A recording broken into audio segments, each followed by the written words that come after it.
Salam saudara, sukacita bisa berjumpa dengan saudara. Dan Tuhan Bapa di sorga mengasihi kita semua dengan kasih yang kekal dan sempurna bagi kita semua. Hari ini kita belajar dari tempat perkemahan yang ke-8.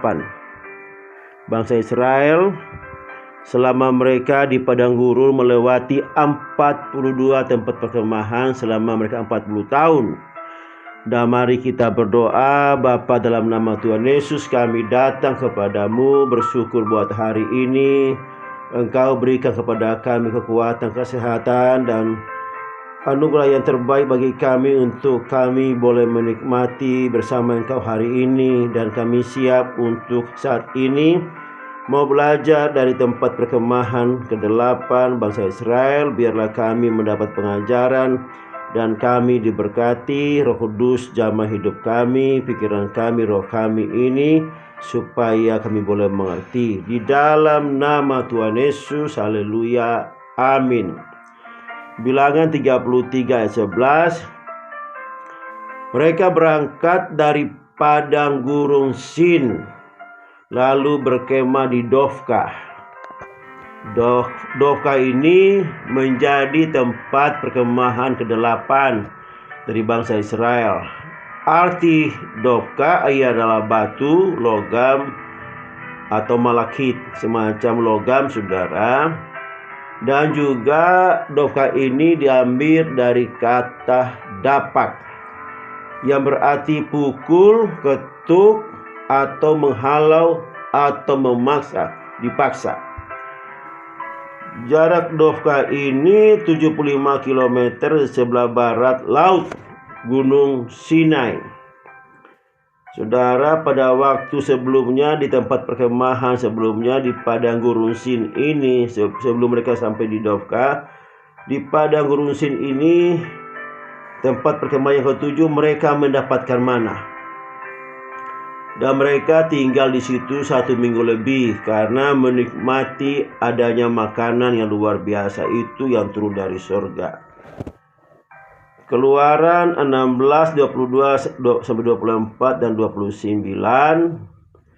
Dan pada hari yang ke-6 mereka memungut roti itu 2 kali lipat banyaknya, 2 gomer untuk tiap-tiap orang. Dan datanglah semua pemimpin jemaah memberitahukannya kepada Musa. Lalu berkatalah Musa kepada mereka, inilah yang dimaksud Tuhan, besok adalah hari perhentian penuh, Sabat yang kudus bagi Tuhan. Maka roti yang perlu kamu bakar, bakarlah. Dan apa yang kamu perlu masak, kamu masaklah. Dan segala kelebihannya biarkanlah di tempatnya untuk disimpan sampai pagi. Mereka membiarkannya di tempatnya sampai keesokan harinya seperti yang diperintahkan Musa. Lalu tidaklah berbau busuk dan tidak ada ulat di dalamnya. Perhatikanlah, Tuhan telah memberikan Sabat itu kepadamu. Itulah sebabnya pada hari ke-6 Ia memberikan kepadamu roti untuk 2 hari. Tinggallah kamu di tempatmu masing-masing, seorang pun tidak boleh keluar dari tempatnya pada hari yang ke-7 itu, saudara. Jadi memang spesial hari ke-7 itu. Pada saat mereka mengambil mana itu, ambil 2 gomer sebab untuk hari itu dan juga hari besok, hari Sabat, di mana mereka tidak boleh keluar dari kemah mereka. Mereka diam, tinggal di dalam, tidak boleh bekerja. Nah saudara, inilah keajaiban daripada mana itu. Kalau kita dari hari pertama sampai hari ke-5, kita mengambil 1 gomer. Dan tidak boleh disimpan, harus dimakan. Kalau disimpan, dia berbau busuk sampai besok dan berulat. Inilah keajaiban dari mana itu. Tetapi kalau misalnya pada hari yang ke-6, karena besok adalah hari perhentian penuh, boleh mengambil 2 gomer dan disimpan. Dan itu tidak akan busuk. Luar biasa cara Tuhan memelihara bangsa ini supaya mereka mengambil makanan itu secukupnya buat mereka, saudara. Dan di tempat perkemahan yang ke-7 itu di padang gurun Sin, mereka tinggal nyaman, tinggal dengan nyaman. Mereka mendapatkan kenyamanan di situ, saudara. Dan mereka luar biasa, mungkin mereka tidak beranjak lagi di tempat itu. Nanti Tuhan memaksanya supaya keluar. Nah, itulah arti dari Dovka itu, saudara. Karena mereka merasa nyaman di tempat di padang gurun Sin itu. Mereka nyaman, makanan ada tersedia selalu setiap hari, tidak perlu mereka bekerja. Tuhan pasti kirim makanan. Dan mereka dalam keadaan seperti itu, mungkin mereka tidak mau beranjak, mau tinggal di situ terus. Tetapi Tuhan paksa mereka keluar daripada gurun Sin untuk menuju tempat yang lebih lagi ke depan, yaitu sampailah mereka di Dovka. Makanya Dovka ini artinya memaksa, dipaksa Tuhan supaya mereka keluar dari zona nyaman mereka. Tuhan menghalau mereka keluar dari zona nyaman mereka. Karena pasti ada kalanya juga kita seperti itu, saudara. Kita harus masuk ke Dovka, yaitu kita keluar dari zona nyaman kita di padang gurun Sin ini, karena di sana tersedia makanan yang cukup bagi mereka. Dan mungkin di antara kita juga seperti itu. Kita nyaman dengan pelayanan kita selama ini di gereja. Kita menjadi diaken dan kita hanya melayani pada hari Minggu. Nyaman kita diaken seperti itu. Sementara hari-hari yang lain kita pergunakan untuk pribadi kita sendiri. Kita tidak melakukannya untuk Tuhan. Padahal di mana saja kita berada, harus tahu, saudara, bahwa kita ini hamba Tuhan. Saudara dan saya hamba Tuhan, dan saudara harus melayani di mana saja. Dan pelayanan yang Tuhan berikan kepada kita tidak jauh-jauh dari kita, yaitu di mana kita bekerja, di situ kita melayani Tuhan.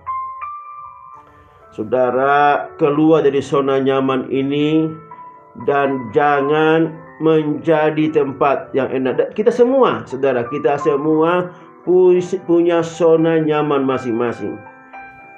Dalam keluarga kita juga sudah menikmati segala kebaikan Tuhan. Kita nyaman dan kita tidak mau berbuat apa-apa untuk Tuhan.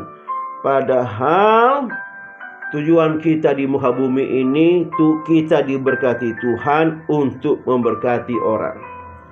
Saudara, apa yang dilakukan, apa yang diperkatakan Yesus kepada kita, itu menjadi contoh buat kita semua. Coba kita melihat Matius 8 ayat 20, bagaimana kata Yesus.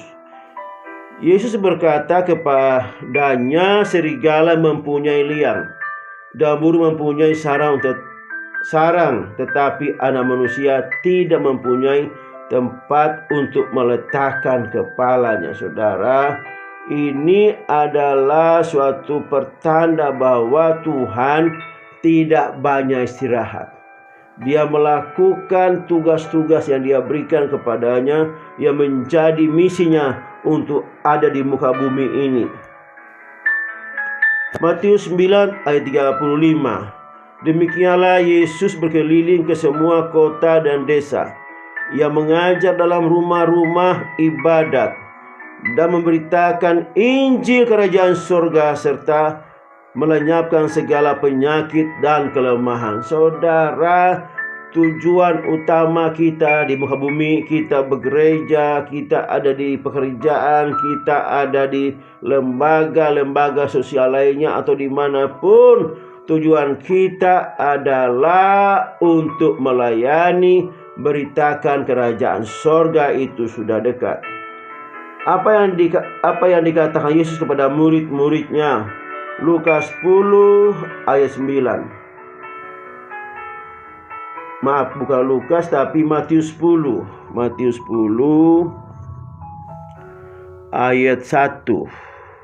Ya.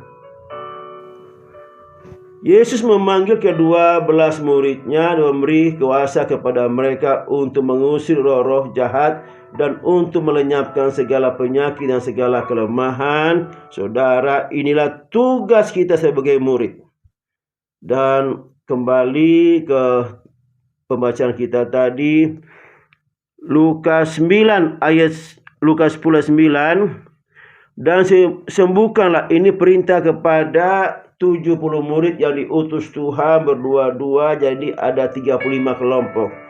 Dan perintahnya kepada murid-murid, sembuhkanlah orang-orang sakit yang ada di situ dan katakanlah kepada mereka, kerajaan Allah sudah dekat padamu. Saudara, kita ini adalah murid. Dan tujuan utama Yesus adalah jiwa-jiwa, menyelamatkan jiwa-jiwa. Beritakan kepada mereka kerajaan Allah sudah dekat. Saudara, mari keluar dari zona nyaman kita. Sekali lagi, mari keluar dari zona nyaman kita. Ambil posisi baru, yaitu beritakan kerajaan surga bahwa sudah dekat. Bahwa satu-satunya jaminan keselamatan bagi dunia ini hanya dalam satu nama, Yesus Kristus. Saudara, ini yang kita beritakan, inilah berita utama. Bukan tentang kekayaan, bukan tentang berkat-berkat, bukan tentang kelimpahan-kelimpahan. Berita utama, saudara, bukan tentang kehidupan yang diberkati yang berlimpah-limpah, tetapi berita utamanya adalah Yesus Kristus yang datang untuk menyelamatkan dunia ini, dan setiap orang yang percaya kepadanya tidak binasa, melainkan beroleh hidup yang kekal. Saudara, inilah tugas utama kita. Terima kasih Bapa di surga, dalam nama Tuhan Yesus. Haleluya.